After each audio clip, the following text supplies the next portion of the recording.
Wonderful, very happy, Merry Christmas. But let's be honest, how many of you are really glad it's over?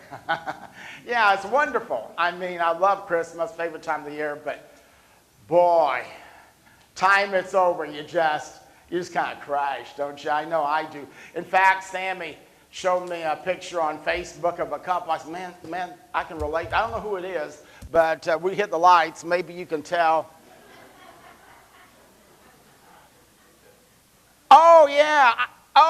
He's our associate minister. That's our illustrious associate minister, Paul Jones and Chris. And Sammy showed that to me, and I said, that's preachable.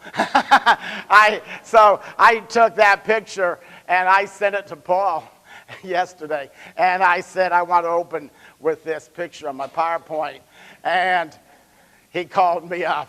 That moment I knew. I didn't know that picture existed. I said, well, I guess not. You were sound asleep. I said, Megan took it and put it on Facebook. Such wonderful kids. And, he said, just remember, I will get to preach sometime. I said, yeah, but I'm usually gone when you do. So, but I said, Paul, we're not laughing at you. We're laughing with you because, hey, by Christmas night, that's where we all are. He goes, Steve, it wasn't taken Christmas night. I go, oh, I know, it's Christmas Eve. We had that big service, a wonderful service. You went home and you crashed. He goes, it wasn't taken Christmas Eve. I go, when was it taken, Paul? He goes, 8:30 Christmas morning. He said the kids are up at 6, and finally at 8:30 we crashed. I go, well, I can relate to that too. I like it even better.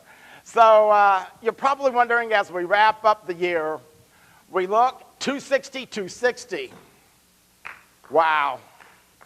How many of you read 260 in 260? Hey, to those of you who did, wonderful. Those of you who haven't, guess what? You have another year to do it. You do. By the grace of God, you might have another year, and I might. But I just think that's a great thing to do. And it's so doable. 5 chapters a week. You can do it in one evening, easily, without taking very much time. So I think it's really important. And so set that as a goal, not a resolution, but as a goal for this coming year. Because here's where we're going to be going. We're going to be looking in 2015, we're going to be looking at Bible characters. You know, sometimes we like to see doctrine lived out. This is what it looks like in a man or woman of God. And we're going to begin much like we did last year, from January all the way up to Easter, the first Sunday, I think, of April, around that time. We're going to be looking at Jesus. He was the greatest leader that ever lived. And so we're going to look at him. And from there, the rest of the year, we're going to be spending in the Old Testament, looking at Old Testament characters. And we don't have them all lined out yet, but we'll be looking at people probably like Noah, Abraham, Joseph, Elijah, David. We'll be looking at some women. And so like I said, we have Ruth and Esther. We probably won't get through them all in this coming year. But it will also help you begin to see how the Old Testament kind of fits together. So that's what we're doing. Today we wrap it up by looking at the last couple of chapters of the book of Revelation. And we're doing something different today. There's no outline. We're just kind of going to go through it verse by verse and just get a picture of what heaven looks like. I want to begin by asking you, how was heaven first described to you? You know, as a child, I'll be real honest, it wasn't an exciting picture for me as a child. I wanted to go to heaven, but there were things I wanted to do, first. There was a life I wanted to live, and then be okay. But the picture of heaven that I was always heard preached and taught was, we are going to worship God, we're going to sing praises for eternity. And that sounds good if you're an adult, perhaps, but when you're a little kid, that's like a church service gone really, really bad. You know what I mean? It's like we're going to sing every verse. No skipping the third verse, Mark. We're going to sing them all, right? I grew up where it used to be, let's sing the first, second, and last. I thought I never wanted to be the third verse of any hymn because you're left out every time.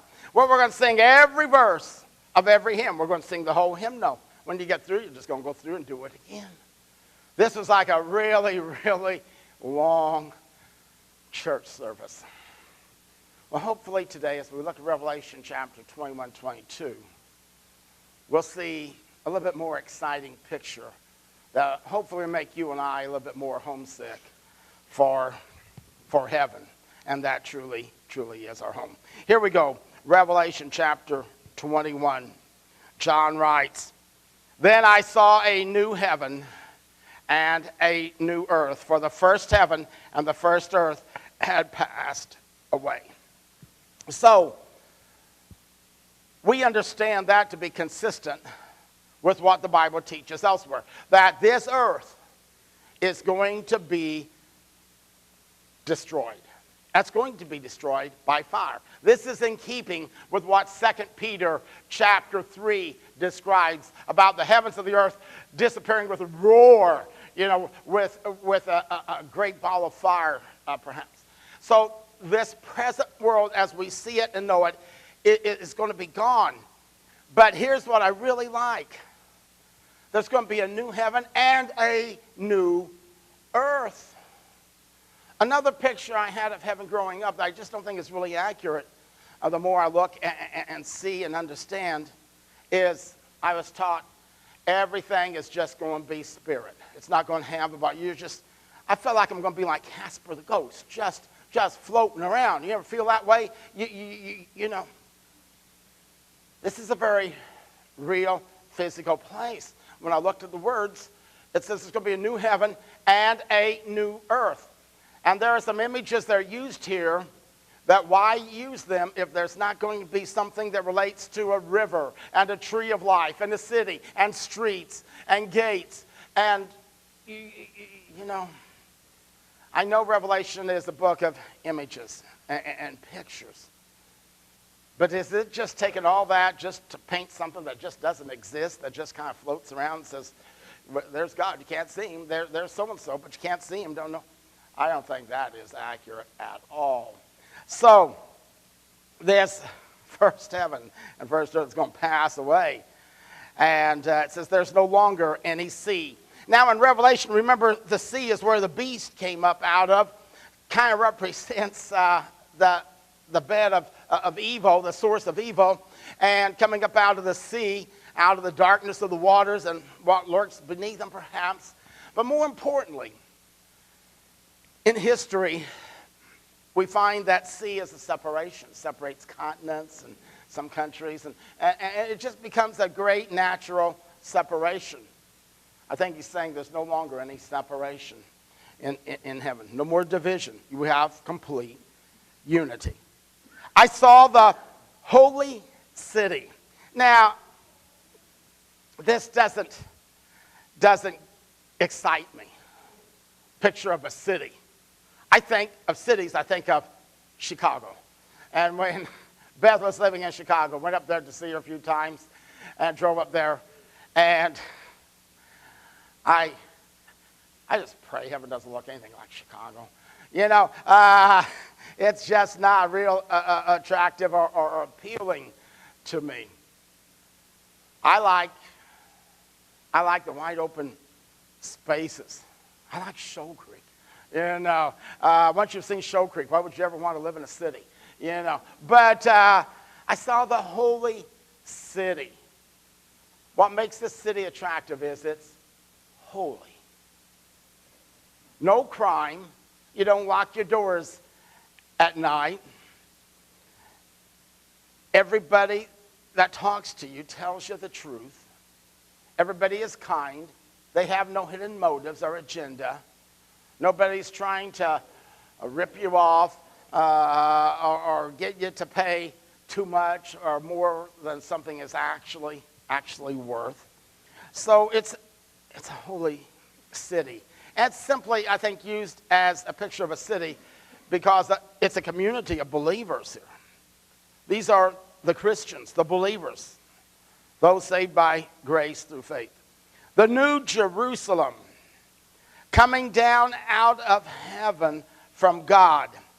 Here in Revelation, it's pictured as heaven coming to us, and not us going to it, but God bringing it to us. Coming down from heaven from God, prepared as a bride beautifully dressed for her husband. So heaven is a prepared place. And the analogy that John uses here, inspired by the Spirit, is that of a bride getting prepared on her wedding day. I've done enough weddings, and here's how it goes. Couple will come in, we'll talk, and as the day approaches, we'll say, okay, we're going to do rehearsal Friday night. You know, wedding's going to be Saturday afternoon, 4 o'clock. And then they'll say, what time can I get in the church to get dressed? And I say, well, 3 o'clock, an hour will be plenty of time, man. Well, we were thinking a little bit earlier. Okay, like what? 10? Wait a minute, it's a 4 o'clock wedding. Yeah, we need about 6 hours. Well, you know, that's just about the norm, seriously. Because there's just a lot of preparation. It's been said that heaven is a prepared place, prepared by Jesus. He said, go and prepare a place for you in John 14, and it's for prepared people here. The bride prepares us. She wants to look her best. You know, there's an old saying, never seen an ugly bride. She just looks stunning, looks better than she ever has and better than she ever will on the day that she gets married. You know, she looks her absolutely best. And that's been true. I can't count the number of weddings I've done, but there's always an exception to the rule, and I have an exception.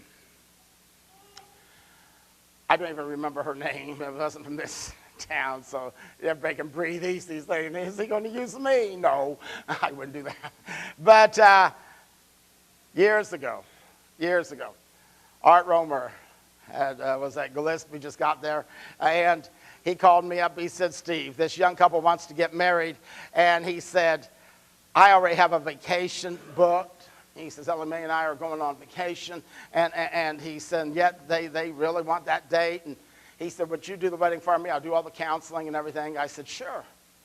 And Daryl, this was in the old church. Didn't have the one built, you know, that's there now. This is way back when, you know. And so it was in the old church. And I said, sure. And it was on a Saturday. I don't know what time. But anyhow, I went over there plenty of time. And when I got there, it was pouring down rain. I mean, it was just coming down in buckets, you know.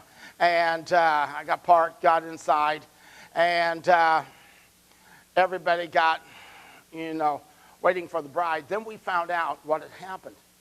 And this is the only time I've ever known this to happen, at least of the weddings I've done. The bride got dressed at home. I don't know why you would do that, and especially on a day like that. And so she gets there, and of course it's pouring down rain, and there's no place where you drive, you know, under it. And so they let her out as close as they can, and she starts to run into the church, and she steps on her dress, and she falls flat on her face in the water and the puddles and the mud, and she was a mess. And when she walked, that's what everybody else did too. When she came down the aisle, instead of, ooh, it was, oh, you know, and mascara running down, she was bawling. This is the worst day of my life. And I says, honey, just wait, there's going to be a lot worse ones. You ain't seen nothing yet. And no, but my heart seriously broke for her. And but here is a picture of a bride, beautifully dressed and adorned for her husband. Next verse. I heard a loud voice, and I like that, from the throne saying, "Look, God's dwelling place is now among the people, and he will dwell with them. They will be his people, and God himself will be with them and be their God." I remember as a kid talking to my mom and dad a lot about heaven, and I said, the streets are really going to be gold, and there's going to be mansions. I says, and there's going to be all this wonderful stuff, right? And my mom and dad would always say, heaven is going to be heaven, not because the streets are made of gold, and not because of the big iron, bronze, brass gates, and not because of the indescribable mansions. But heaven is going to be heaven because God and Jesus are going to be there. And heaven is all about relationships, and it's about people and the people you love. And if God wasn't there, it would be hell, even with the gold streets and the mansions.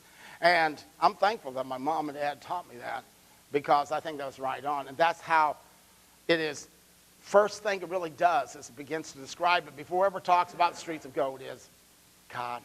There's not going to be any separation. The sin problem has been taken care of, and we have complete access to God.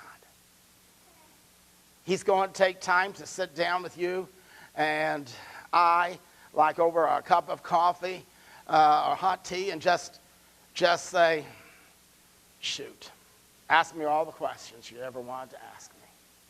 You know, let me tell you, you want to know what I was doing in those dark times of your life and in those valleys? You want to know what happened back? You want more details as to what happened back and with Elijah? We're going to get the answers, I think. Yeah. And he says, I'm going to be their God. I'm going to be with them. The next one, and I've said this so many times in sermons, but to me this is what really makes heaven beautiful. What's not going to be there? He will wipe every tear from their eyes. No more tears. There'll be no more death or mourning or crying. No more pain.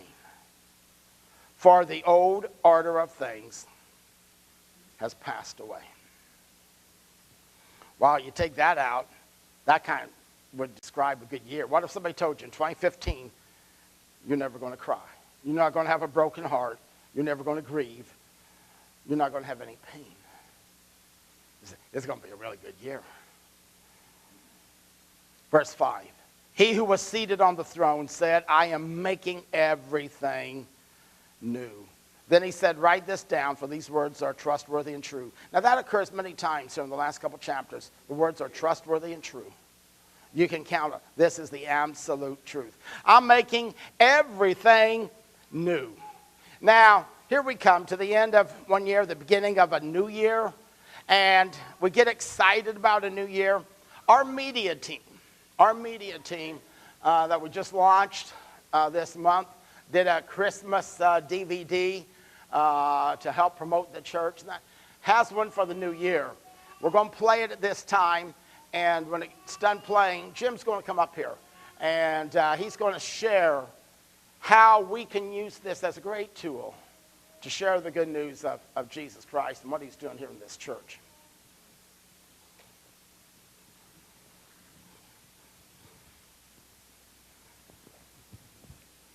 January 1st is often a time of renewal, a new year, a new start.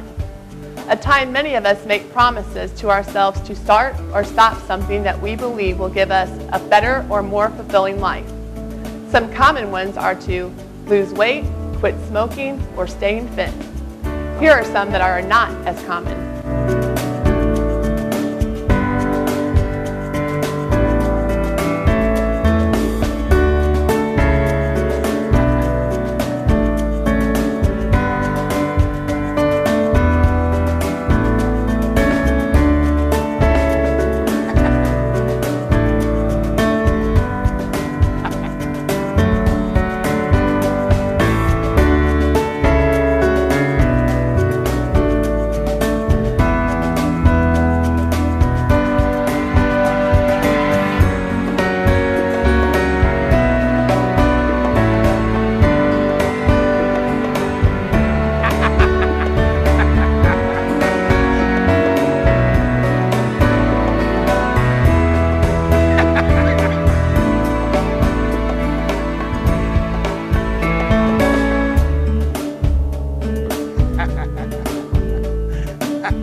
for ourselves is always a good thing.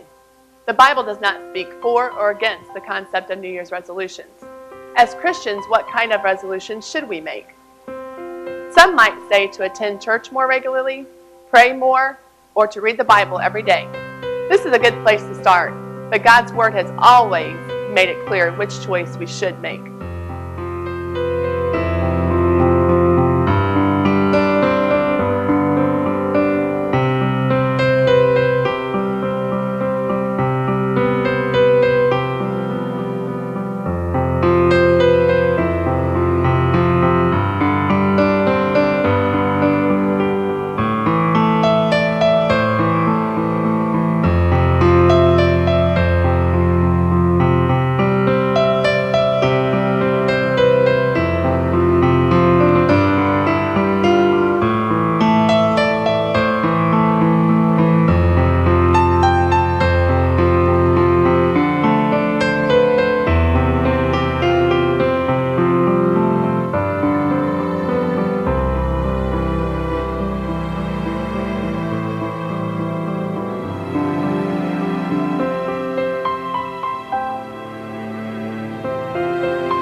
This year, I will.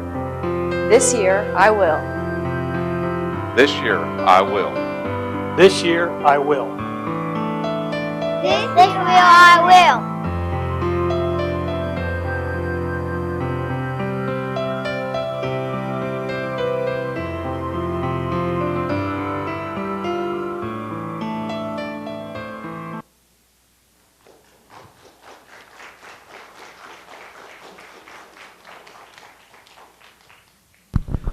Wow, that was great, wasn't it? Jim's going to come up here, and as he does, I really, really love that DVD. That was fantastic.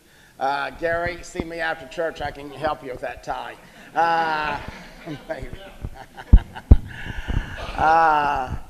Jim, what I'd like for you to do is to share the vision that it's more than just showing this DVD on Sunday morning and say we enjoyed it, and it's good for us. And by the way, unless I'm mistaken, most of those things on the cards, this is what I'll do this coming year, ask, seek, knock, forgive others, love others as myself. Most of those, I think, you said came from reading the Gospel of Matthew, just in Matthew alone. Yeah. That's what good things come from reading the New Testament. Go ahead, Jim, share if you would for me. Well, I don't know how many people have Facebook. How many of you have Facebook? Raise your hand so we can see it. Quite a few. Lot, yeah, over half. So I have about 200 friends, and some of those are not churched. Some of them are. Some of them I don't know what their status is. So it's hard, when we want to ask somebody to come to church, and we got to do it face to face, and you got to, get up the courage. But it might be a little bit easier on Facebook. Our church has a Facebook page. I don't know if you know that. And on it, we have past sermons. So you could go and look at a sermon that Steve preached 3 months ago and check it out. So I want to encourage everyone to, if you have Facebook, check the church's page. Make sure you're a friend with the church, first of all, and then you'll get its notifications. But check the page because you can look at past sermons. You can check the news. There's going to be topics out there that you can check. And we're also going to put these short videos on there. When I first started thinking about this idea, I was going to just think, well, maybe we just need to share these sermons. Not that they're not good, they are. But it's hard to get someone to watch 40 minutes of something that we share. And so I'm hoping with 3-minute videos, we could take those and share those with our friends and maybe get someone to see it, someone to view it. And they could see some of the awesome things that we have going on here at Christian Church of Litchfield. we're sitting on something here that we need to share with everyone. So take time, share, not just like. It's one thing to like it, but we need to share it. So click the video, share it on your timeline so all of your friends can see it. And so you're saying, Jim, with that one click, by clicking share, every friend that they have, everyone that's connected to their friend, will see that video, that skit. And like you said, people love watching skits because that's basically what YouTube is. There's other stuff, but it's those short skits and clips that people loved, and I enjoy watching. If I just like it, my friends won't see it on my page. So I want to share it. I want all my friends to be able to see what's on my timeline. And, then hopefully they'll share it. And if we all share it, we're going to end up hitting thousands and thousands of people. Oh, absolutely. Thousands. And I had one video, I kind of do Christian music, and I had one video we shared, and within 35 or 40 minutes, we had 4,000 views. So that just shows you this could spread really, really fast. So it's a way to use Facebook instead of there can be things on Facebook we don't want to see, but this is a way to use it as a tool for evangelism, and we can use it and make it the way we want it. So that's kind of what it's about. So everybody here that has Facebook, uses Facebook, they can go on, and how do they get to this video again? They'll go to the church page. They have to like the Christian Church of Litchfield's Facebook page. All right, that's step one. Right. And then when they play that DVD that we saw this morning, just share it, then click share, and it automatically goes to this. Now, there's another way of doing it. Let's say that I have you on Facebook, and I see that you have the DVD. Yeah. I can still click on it and click share. It won't be on the church page, but that DVD will still go out that way. You can share it from my page or any of your other friends' pages. So if you see it on a friend's page, somebody from the church, you can share from their page as well. So I guess that's the message, is share. So this year, I will share. Wow, fantastic. Thank you, Jim. I also want to thank the creative people that are on this team. We are really blessed to have so many creative people in this church, and I think we're just scratching the surface of some of the things we're going to be able to do. So I think you're absolutely right. And if you would be interested in saying, well, now and then I might like to be part of, see Jim, right? And be glad to, even if you can't tie a tie or play guitar, wonderful. So this is just a simple tool in which you can reach so many people that with a very positive message about the church. And I hope and pray every one of us will do that this coming week. So he says, I'm making everything new. I like this poem. He came to my desk with a quivering lip. The lesson was done. Have you a new sheet for me, dear teacher? I have spoiled this one. I took his sheet, all soiled and blotted, and gave him a new one, all unspotted. And into his tired heart I cried, do better now, my child. I came to the throne with a trembling heart. The year was done. Have you a new year for me, dear master? I have spoiled this one.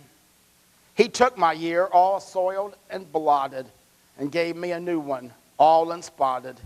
And into my tired heart he cried, do better now, my child. Let's go back to Revelation chapter 21 and pick it up here as we continue working our way through Revelation 21 on this beautiful picture of heaven. In verse 8, he said to me, it is done. I am Alpha and Omega, the beginning and the end. To the thirsty I will give water without cost from the spring of the water of life. Now, I think, Alpha and Omega, I took Greek, and I didn't learn a lot, but I know Alpha and Omega, and you probably do too, even though you didn't take Greek in Bible college. It's the first and the last letter of the alphabet, of the Greek alphabet. But it doesn't, even though it says beginning and end, it means far more than that. What the word literally means here, that I think Jesus is talking about is, I am the source. I am the source of life. And Omega, the end, is I am the fulfillment of that life. Think about it. This life just doesn't really fulfill, does it? I mean, it promises so much. You know, McDonald's has an incredible marketing. Through the years, they have done an unbelievable job with their marketing. When they designed those Happy Meals, man, kids had to have them. They were overrated. They were overpriced. They promised so much more than they could ever deliver. You know, you get a hamburger and you get a fry, you get a little drink, and you get a toy that isn't worth 2 cents. But you get some plastic piece of junk, and all under the guise of a Happy Meal. Every kid of ours wanted one of those. All the grandkids have wanted one. Everybody except Cooper. Cooper doesn't like Happy Meals. He wants a Big Mac. Honest truth. First time I picked him up from preschool, and we went to McDonald's, and I ordered me a Big Mac meal, and I ordered him a Happy Meal. It came, he looked at the Happy Meal and the toy, and he took the Big Mac. And I thought, that's okay. He'll take a bite or two, and I'll get to eat most of it, you know. He inhaled. He ate the whole stinking thing. I was left having to eat the Happy Meal. It doesn't deliver. It doesn't deliver. And that's pretty much what this world does. It makes so many promises. And it says, here's happiness. And we go, wow, if I get that, buy that with the money I don't have, I'll really be happy. Boy, it doesn't deliver. Now we've got even more problems. And we begin to chase it here and there. Read Ecclesiastes as to what you're going to chase this coming year. Solomon was the man who chased it all. And he says, like chasing the wind. Happiness here? Nope. Happiness here? He says, I tried them all. And it comes up to a big fat zero. Vanity, vanity, empty, empty, empty, meaningless. All those words occur over more times than we can count. He says the sum of the matter is to fear God and keep his commandments. So that's why Jesus says these words are trustworthy and they're true, because so many people have made so many promises to you, and they've never been kept. Okay, now what I want to do before we go on to the next verse is I want to go to chapter 22 that continues on this picture of no curse. Chapter 22, verse 1. Then the angel showed me the river of the water of life, as clear as crystal, flowing from the throne of God and of the Lamb, down the middle of the great street of the city. And on each side of the river stood the tree of life. Now let me ask you, is that tree of life ever mentioned in the Bible besides here in Revelation? Does anybody know if that has ever been mentioned? Absolutely. Genesis. At the beginning, before sin entered the world, we have the tree of life. But when Adam and Eve sinned, they were cast out of the garden, lest, they take over the tree of life and live in their sins forever. And so the tree of life was lost in Genesis. It was there, it was lost. It comes again in the last chapter of the last book of the Bible, God's holy word. And it says the tree of life is there. And it says, bearing 12 crops of fruit, yielding its fruit every month, and the leaves of the tree are for the healing of the nations. Here's a curse-free future. No longer will there be any curse.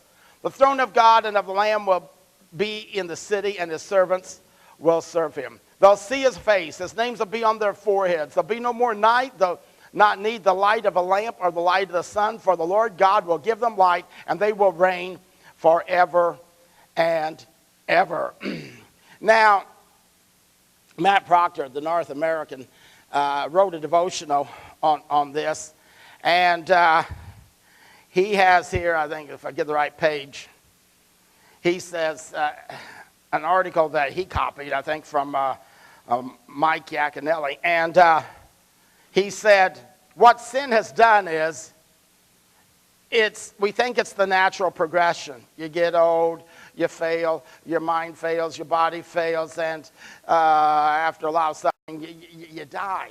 He says that's not the way life's supposed to work. It's supposed to really be in reverse.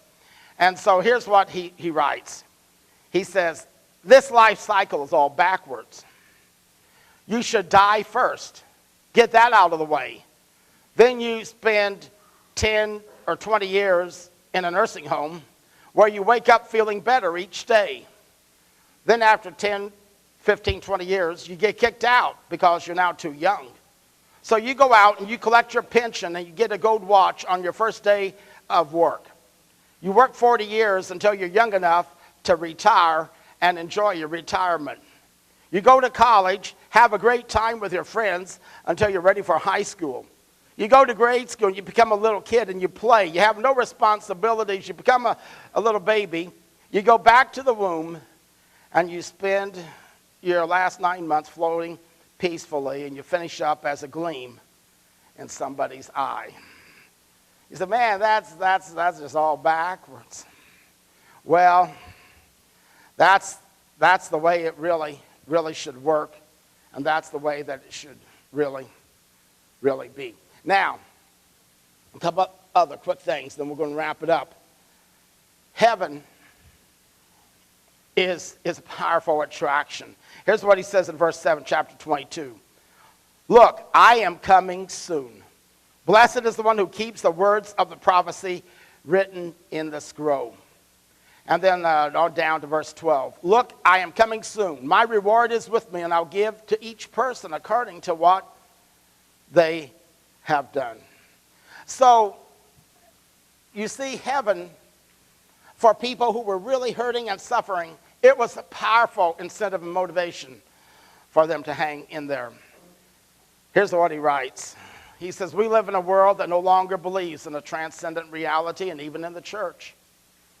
Only a hint remains of the power heaven once exercised in the hearts of believers. What he's saying is, in the hearts of believers, we've lost that power of heaven. Here's what he says. We are attached to this world. And when that happens, only one of two problems can occur. On the one hand, without a heaven, we can give in to the temptation to live for the here and now. That's a life of hedonistic sin. But it might be something much more respectable. In the church, we end up hearing sermons that are simply tips and techniques to have a fuller life now. Christianity becomes a way to improve your marriage, be a better parent, exercise better money management,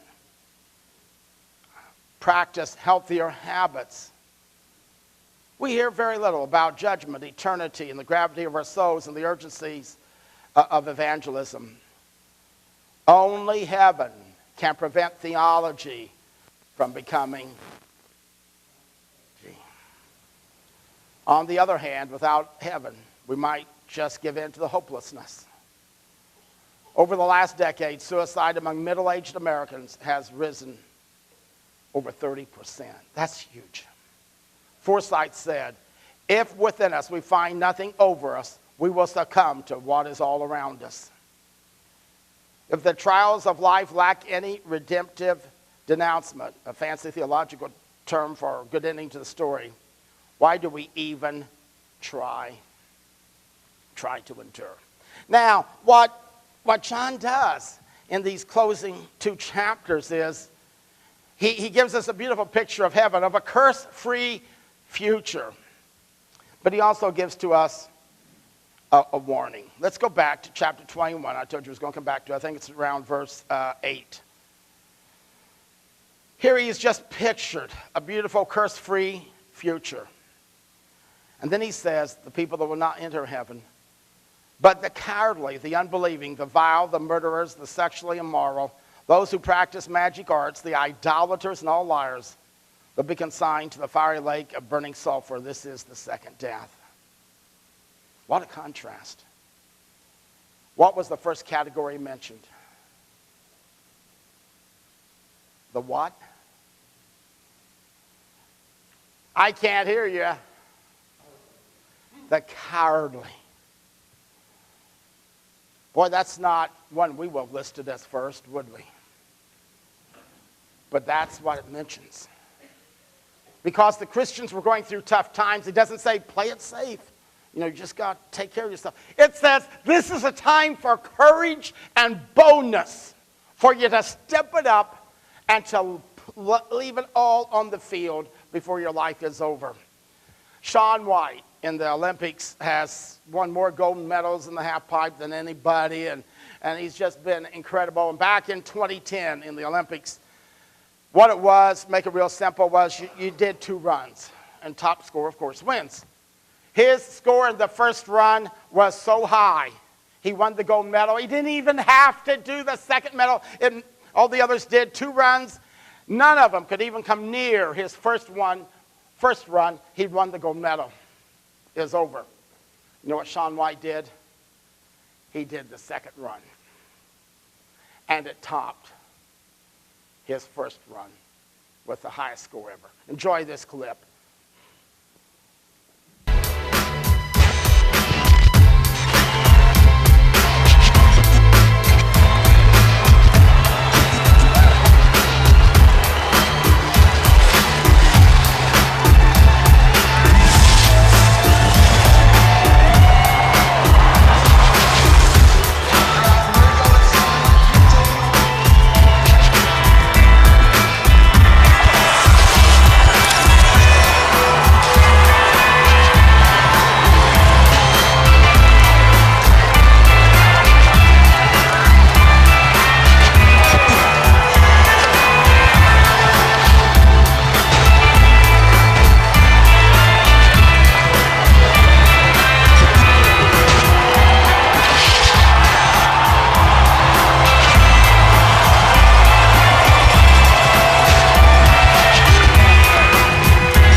Wow, isn't that incredible?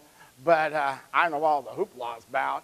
A few weeks ago when I stepped on our front porch that was covered with ice, I did the same thing, you know, and I didn't get a gold medal for it. My landing wasn't as graceful, but I did 3 or 4 flips up in the air, I think.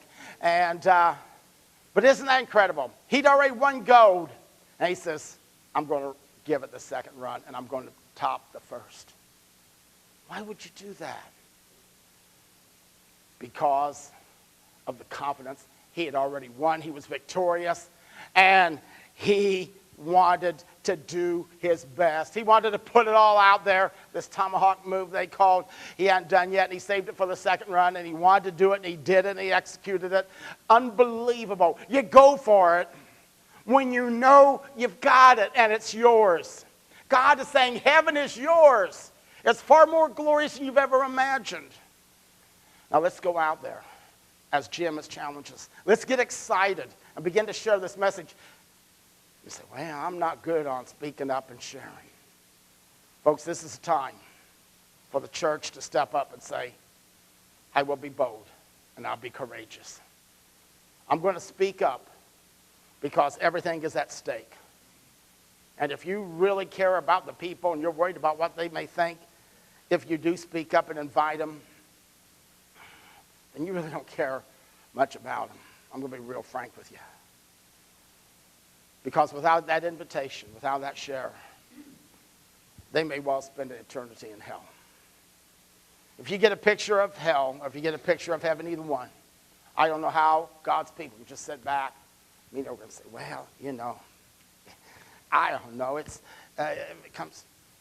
This is the time to be timid. The first ones that God mentions going to hell are the cowardly. Let's step it up. Let's be bold and courageous. Jesus said, if you're going to be ashamed of me and my words on the day of judgment, I'm going to tell the Father, I don't know who that guy is, who that woman is. Let's be a part of the fellowship of the unashamed. Let's stand and sing.